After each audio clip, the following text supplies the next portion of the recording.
Atualização da carteira pública 1 milhão em FIIs. Nesse mês, completam-se 43 meses investindo de forma pública, saindo do absoluto zero para chegar aí à meta de 1 milhão de reais. Vamos ver aqui quais foram as mudanças que ocorreram durante o mês de agosto de 2023, como a carteira vem performando. Fica até o final do vídeo para você conferir tudo isso, beleza? Mas antes, quero te pedir, caso não for inscrito aqui no canal, inscreva-se para que sempre que sair conteúdo novo por aqui você ser notificado, tá? E receber os nossos novos vídeos, tá? Que vão te ajudar e muito aí na sua caminhada rumo à liberdade financeira. Deixe seu like e ao final do vídeo também comente o que é que você achou de tudo isso aqui, beleza? Então vamos lá aqui para minha planilha de controle financeiro, esse material aqui que eu utilizo para estar entendendo a minha carteira, né, de forma muito mais clara, muito mais direta. Ela me traz muitos resultados, a gente já vai passar aqui pelos gráficos dela, mas já adianto que o link vai estar aqui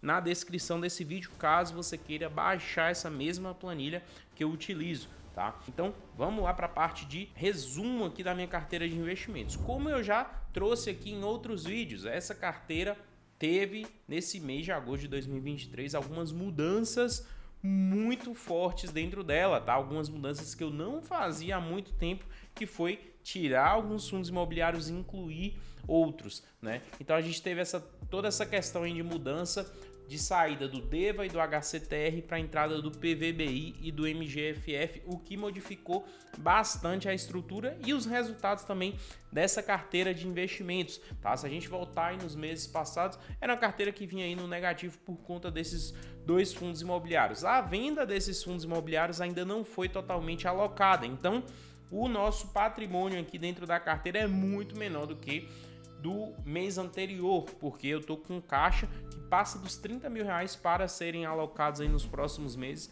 advindos do HCTR e do DEVA 11, tá? Então o investimento aqui nesse momento é de 392 mil para um saldo atual de 394. Nesse momento é um ganho aqui que passa dos R$ 2.500, 1% aí de valorização do patrimônio da carteira.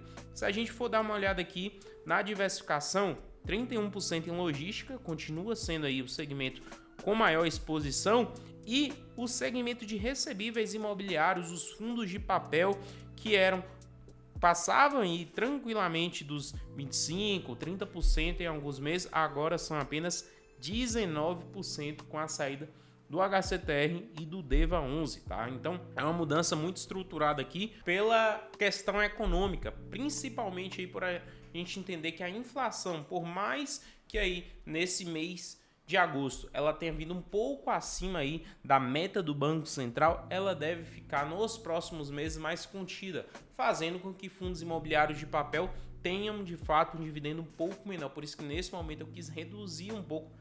Não vou deixar de investir, tá? Mas eu reduzi um pouco a minha quantidade aí de exposição a fundos imobiliários de papel e passei a olhar muito para fundo imobiliário de tijolo, tanto que incluí um novo fundo imobiliário aí de Lajes, coloquei um FOF que tem muita exposição a tijolo, tá? Então, assim que está conformada a carteira nesse momento. E aqui mais abaixo a gente pode ver a diversificação por segmentos. HGLG continua aí na frente com 14%, tanto que é um fundo que eu não compro mais, tá? Nesse ano de 2023, então espero uma oportunidade melhor, uma subscrição futura que venha lá em 2024, mas nesse ano eu não compro mais HGLG por achar que aquela oferta que a gente teve na subscrição de R$ 155 não vou conseguir mais em mercado. Se porventura conseguir, sim, poderia ser uma oportunidade, mas até então não vislumbro isso, tá? E aí entraram os dois novos fundos imobiliários, MGFF, que é o FOF, com 3% da carteira, e o PVBI com 1% aqui da carteira de investimentos. Então essa é a conformação aqui da carteira no momento atual. Se a gente for dar uma olhada aqui em como estão performando cada um dos ativos em preço médio e tudo mais, a gente vai ver algumas questões, né? Então alguns fundos imobiliários aqui no positivo, a maioria está no positivo e alguns no negativo. Vou fazer alguns destaques aqui. Primeiros destaques negativos. Vai lá para o IRDM11, que é o principal, com menos 19%, sendo que meu preço médio é de R$ 101 e o valor atual de R$ 81 aí o preço de cota. Então, o IRDM, de fato, é um dos fundos imobiliários aqui da minha carteira que eu sou mais exposto, que eu gosto demais desse fundo imobiliário, mas ele vem passando por alguns problemas aí dentro de mercado também. Ele tem uma grande exposição a DEV e HCTR, que é um ponto de muita discussão dentro dele. Ele tem alguns CRIs inadimplentes e tem essa questão da inflação também, que conteve um pouco dos resultados. Mas ainda vejo muita qualidade dentro desse fundo imobiliário, e mesmo estando no negativo agora, eu tento abaixar aqui meu preço médio para que quando esse fundo imobiliário estiver ali acima do valor patrimonial, não precise mais fazer a compra, tá? Mesmo que nesse momento aqui, se a gente for olhar em número de cotas, é o fundo que eu tenho mais cotas, em patrimônio não, tá? Ele fica em segundo lugar aqui, é um fundo imobiliário que eu sou muito exposto, então eu quero fazer isso para que quando ele de fato voltar ali aos preços que historicamente ele se apresentou, eu não preciso mais comprar ele caro, tá? E aí os destaques positivos, a gente tem alguns aqui bem interessantes, por exemplo, esse aqui do BRCO11, Fundo Imobiliário de Galpão, bem interessante, é uma valorização que já passa aqui dos 13%, tá? Tem muita qualidade aqui e é um fundo que subiu bastante no último mês, basicamente, tá? Então, ele veio fazendo algumas mudanças ali de estratégia, fez venda de ativos, tá? Aumentou o seu patamar de dividendos e tudo isso cooperou para que esse fundo imobiliário tivesse uma subida bem interessante, tá? Depois tem algumas subidas aqui também bem interessantes, como é o caso do HSML Shopping Center, né? Como é o caso aqui também do HGRU11, que é um fundo imobiliário de varejo, tá? Então, esses aqui são os fundos imobiliários que mais se valorizaram aqui dentro da minha carteira de investimentos, tá? E aqui mais abaixo tem os novos fundos imobiliários, o MGFF, que eu tô com 200 cotas no momento atual, tá? Com uma pequena queda aqui de 1%, né? Então tá bem próximo aqui do meu preço médio, e o PVBI, que ele corresponde aqui a 50 cotas, tá? Com uma valorização de 1,2%, tá? São os fundos imobiliários que acabaram entrando aqui dentro dessa carteira. Se a gente olhar aqui na renda estimada, tem alguns pontos que eu quero destacar. Por exemplo, tá? Essa renda estimada que está aqui não é a real. Por quê? Como MGFF e PVBI não me entregaram dividendos esse mês, né? Então eu comprei pós-data base, eles não estão aqui configurados para entrarem no cálculo da renda estimada. Porém, se eu tivesse recebido o dividendo, essa renda estimada aqui ficaria em algo em torno de 0,8 a 0,85, que seria basicamente isso que a carteira estava trazendo, tá? Entre 0,8 a 0,85, tá? No próximo mês, quando eu receber os dividendos, os valores já vão estar aqui no total estimado, e aí vai ficar algo realmente dentro da realidade. Para esse mês aí de agosto, como eu tirei HCTR e DEVA no dia da data base, exatamente no dia que eu entendi que o preço deles tendiam a subir um pouco no mercado, que era o dia do pagamento de dividendos, então foi o dia que eu resolvi fazer a venda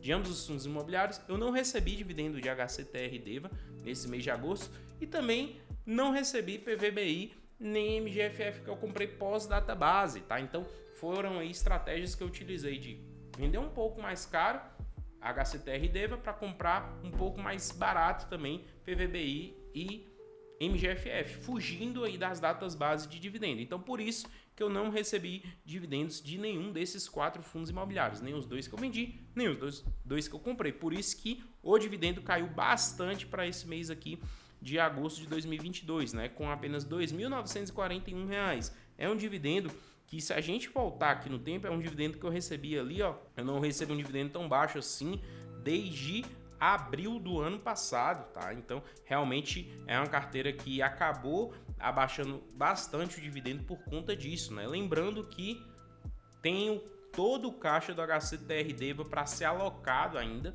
né? Por isso que o patrimônio ficou bem abaixo dos 400 mil esse mês, tá? Mas com as compras que eu for fazendo no mês de setembro, que eu for fazendo no mês de outubro, que eu não vou investir o caixa todo de vez, eu vou fazer compras aí durante os próximos meses, setembro, outubro, novembro, tá? Talvez até dezembro, mas até o final desse ano, com certeza, o que eu vendi de HCTR e DEVA vai ser colocado aqui dentro dessa carteira de investimentos, tá? Então eu espero que ainda esse ano eu volte aí o patamar e quem sabe eu passe aí do patamar dos R$4.000 de renda ao mês, tá? E mantenha isso aí de forma recorrente, porque os meses aqui que eu passei dos 4 mil foram meses não recorrentes, mas eu quero chegar a esse patamar e manter com uma certa recorrência, que é o mais importante, tá? Se a gente for olhar para o resultado em dividendos desde o início dessa carteira, é bem interessante a gente olhar aqui para os dividendos. Eu tenho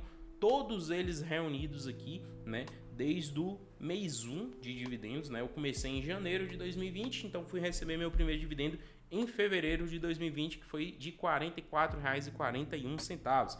Se eu fizer a soma aqui de todos esses dividendos, 2020, 21, 22 e até agora 2023, dá um total de R$ 83.566, né? Então, para vocês verem aí como grande parte aqui das minhas compras, né, da minha carteira de investimentos, vem da minha renda passiva, tá? Lógico, você precisa investir de forma mais forte e ativa, principalmente ali no começo, dos 100, 200 mil iniciais, é onde você precisa de fato colocar mais dinheiro, mas depois a própria renda passiva, né, vai te possibilitando fazer novos aportes e assim fazer a carteira crescer por si só, que é o grande intuito que todos nós queremos por aqui, não é mesmo?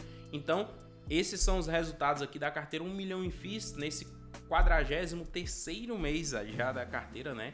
Muito tempo, 43 meses investindo aqui e mostrando todos os resultados para vocês de forma totalmente clara e transparente. Deixa aí nos comentários o que vocês acharam dos resultados, tá? O link para essa mesma planilha, se você quer deixar toda a sua estratégia, tudo planilhado assim como eu faço, tá aqui na descrição desse vídeo. Até o próximo vídeo, tamo junto.